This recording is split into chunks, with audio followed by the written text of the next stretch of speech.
नमस्कार दोस्तों, बहुत-बहुत स्वागत है आपका मेरे यूट्यूब चैनल में। तो आइए हम लोग निफ्टी एंड बैंक निफ्टी कैसे स्टार्ट करते हैं आज की।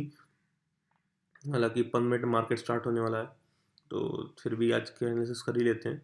देखिए ये निफ्टी का डेली टेक्निकल चार्ट है, हालाँकि वीकनेस तो अभी भी लग ही रही है मार्केट में, क्योंकि मार्केट कहीं भी रुक नहीं रहा है, क्योंकि यहाँ पे सेलिंग थोड़ी वीक हो गई थी, लेकिन फर्दर लो ब्रेक किया और एक न्यू लो बनाया।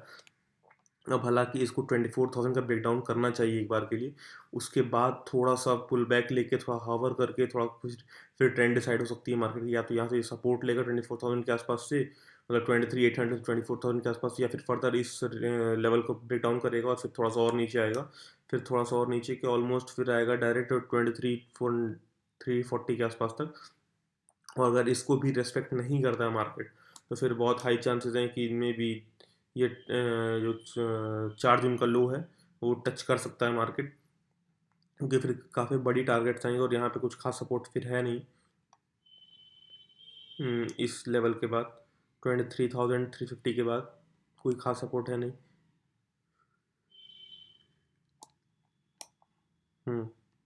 आज देखते हैं कि हालांकि क्या मार्केट में ओपन होती है, गैप अप ओपनिंग होती है, गैप डाउन ओपनिंग होती है।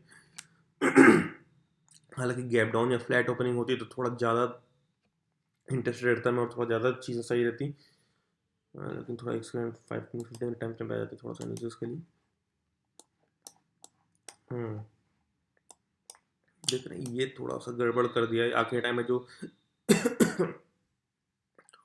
ये बाइंग मोमेंटम जो आई आखिरी टाइम में, ये चीज़ें थोड़ी सी ख़राब कर दी हैं, क्योंकि अगर इस फेवर में ओपन होता है तो फिर जो ये बायर्स है जिन्होंने बाई कर रखा है वो थोड़े सेफ हो जाएंगे, और फिर यहाँ से हो सकता है यहाँ से मार्केट थोड़ा सेलर को टारगेट करने के लिए आ जाए और इस लेवल तक आ जाए, और मे भी होता है इस लेवल का ब्रेकआउट भी दे दे। और लेकिन हालांकि 440 430 तक तो आ ही सकता है मार्केट, अगर गैप ओपनिंग होती है और अपसाइड निकलता है तो। लेकिन अगर गैप ओपनिंग होती है और पहली कैंडल रेड बन जाती है,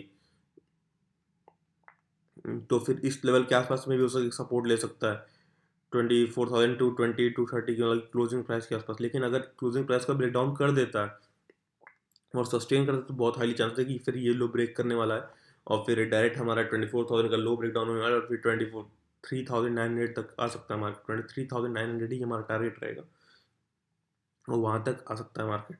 लेकिन अगर ये स्विंग ब्रेक करता है 430 440 के वाला, जो ये वाला स्विंग है, तो फिर मार्केट अपना करेक्टर चेंज करेगा और फिर मतलब कि सेल ऑन राइज से हो जाएगा, फिर मतलब है कि बुलिश में आ जाएगा, फिर कन्वर्ट हो जाएगा, क्योंकि एक पर्टिकुलर स्विंग ब्रेक करेगा तो करेक्टर चेंज हो जाएगा मार्केट का। और हालांकि फिर मतलब बेरिश सेंटिमेंट से बुलिश सेंटिमेंट में चेंज हो जाएंगी चीज़ें, क्योंकि यहाँ तो फिर जैसे ये स्विंग ब्रेक करेगा फिर फर्दर मतलब हाई हाई बनाते बनाते अपसाइड जा सकता है।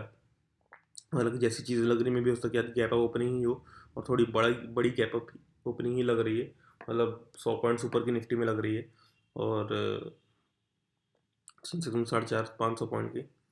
तो अगर flat to gap down opening होती तो थोड़ा सेलिंग के लिए प्लान करते और अच्छा टारगेट हमें मिलता सेलिंग साइड में। लेकिन अगर गैप ओपनिंग हो रही है तो थोड़ा सा फिर क्योंकि मार्केट वोलेटाइल रह सकता है, क्योंकि फ्राइडे के दिन भी काफ़ी अच्छा ट्रेडिंग मार्केट था, क्योंकि यहाँ पे हॉल्ट किया सेकंड कैंडल से, फिर ब्रेक डाउन किया और बहुत अच्छा मूवमेंट आया। ऑलमोस्ट 24,450 से लेके डायरेक्ट 24,072, मतलब 350 400 पॉइंट तक टारगेट मिला में लोअर साइड में, बहुत अच्छा। फिर यहाँ से फिर ऑलमोस्ट 150 पॉइंट की रिकवरी भी आ गई आखिरी के 45 मिनट में, 45 एक घंटे में। ये 150 पॉइंट की रिकवरी भी आ गई, तो वो चीज़ें थोड़ी सी सही नहीं है। अगर इसके फेवर में ओपनिंग होती है तो थोड़ा सा फिर हो सकता है मार्केट की वोलेटाइल रहे इस क्लोजिंग प्राइस से लेके इस रेंज के बीच में, मतलब 450 से लेके 230 के, मतलब 200 से लेके 450 250 पॉइंट के बीच में काफ़ी वोलेटाइल रह सकता है मार्केट। तो थोड़ा सा आराम से ही ट्रेड किया जाएगा, बहुत हड़बड़ी की जरूरत नहीं है कहीं भी घुस गए। फिर आए तो हम लोग बैंक निफ्टी में। देखिए निफ्टी में ज़्यादा टारगेट्स तो नहीं है डाउन साइड में, लेकिन बैंक निफ्टी में है। क्योंकि बैंक निफ्टी अभी तक ये स्विंग ब्रेक नहीं किया, और निफ्टी स्विंग ब्रेक कर चुका और न्यू लो पे न्यू लो बनाया जा रहा है। तो हालांकि थोड़ा सा अगर सेलिंग के लिए प्लान करें तो बैंक निफ्टी में ज़्यादा अच्छा रहेगा, क्योंकि बैंक निफ्टी में टारगेट पेंडिंग है और बैंक निफ्टी में थोड़े बड़े टारगेट्स मिल सकते हैं। निफ्टी में हालांकि उतने कुछ खास टारगेट मिलेंगे नहीं, 100-150 पॉइंट, लेकिन बैंक निफ्टी में 500 पॉइंट से ऊपर का टारगेट हमें मिल सकता है। हम्म, आ जाते हैं हम 15 मिनट टाइम फ्रेम पे। ये एक लो है और ये एक लो था। ये लो का तो ब्रेकडाउन दे दिया मार्केट ने, लेकिन ये देख रहे हैं आप, ये ऑलमोस्ट 50,400 से लेके 50,900 तक, मतलब ये ऑलमोस्ट 400 पॉइंट की रिकवरी दे दिया था आखिरी के 1 घंटे में बैंक निफ्टी। हालांकि क्लोजिंग थोड़ी सी नीचे ही हुई होगी, लेकिन रिकवरी तो दे दिया। अब यही चीज़ थोड़ी गड़बड़ हो गई कि ये स्विंग जो है ना, ये स्विंग के ऊपर से नहीं जाना चाहिए था, 680-700 के ऊपर नहीं जाना चाहिए था इसको, लेकिन ये चला गया। अब एक इसके फेवर में ओपनिंग होती है तो फिर यहाँ से बहुत हाई चांस है कि यहाँ भी टारगेट, यहाँ तक का टारगेट हमें मिल सकता है। फिर तक इस लेवल के आसपास फर्दर सेलिंग हो या फिर थोड़ा होल्ड करके मार्केट फर्दर अपसाइड ही ब्रेक करे, क्योंकि मे भी तो अपसाइड ब्रेक कर, ऐसा नहीं कि अपसाइड ब्रेक कर ही नहीं सकता, क्योंकि भले एफ आई आई बहुत अग्रेसिव हैं, सेलिंग कर रहे हैं बहुत धुआंधार, लेकिन डी आई आई भी बहुत अग्रेसिव हैं बाइंग साइड में, क्योंकि इस अगर एफ आई आई ने अक्टूबर मंथ में 1,00,000 करोड़ की सेलिंग की, तो डी आई आई ने 90-95 हज़ार करोड़ की बाइंग भी की है। तो एफ आई आई इतने अग्रेसिव सेलर, तो डी आई इतने अग्रेसिव बायर्स भी हैं, इसीलिए मार्केट ज़्यादा गिरा नहीं, वरना तो एकदम त्राहिमाम त्राहिमाम हो जाता।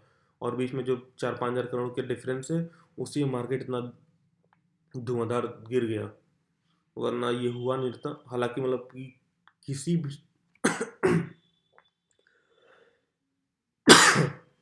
मतलब किसी भी डायरेक्शन में जा सकता है मार्केट, ऐसा नहीं कि सेलिंग में जा नहीं सकता या बाइंग में जा नहीं सकता, किसी में भी जा सकता है। बस ये कि चार्ट के अकॉर्डिंग हमें प्लान करना है। हालांकि देखिए, वो वो भी अगर निफ्टी हालांकि 70 पॉइंट अप ओपनिंग हो रही है, बैंक निफ्टी 273 पॉइंट, 51,000 के ऊपर हो रहा है बैंक निफ्टी, और निफ्टी 250 के ऊपर। हालांकि अच्छा गैप अप है, मतलब काफ़ी बड़े गैप अप्स हो रहे हैं। चलिए कोई नहीं, थोड़ा सा बुलिश के लिए प्लान करेंगे, या फिर कैंडल थोड़ा सा वेट कर लेते हैं कि क्या पहले अगर ग्रीन कैंडल बनती है थोड़ी, तो इस लेवल के आसपास से कोई सेलिंग अपॉर्चुनिटी हम लोग देख सकते हैं। लेकिन अगर पहली कैंडल रेड बनती है और क्लोजिंग प्राइस के नीचे ही आ जाती है, तो फिर थोड़ा सा हम लोग सेलिंग साइड के लिए प्लान कर सकते हैं, थोड़ा वेट करने के बाद। तो गाइस आज के लिए बस इतना ही। Thank you.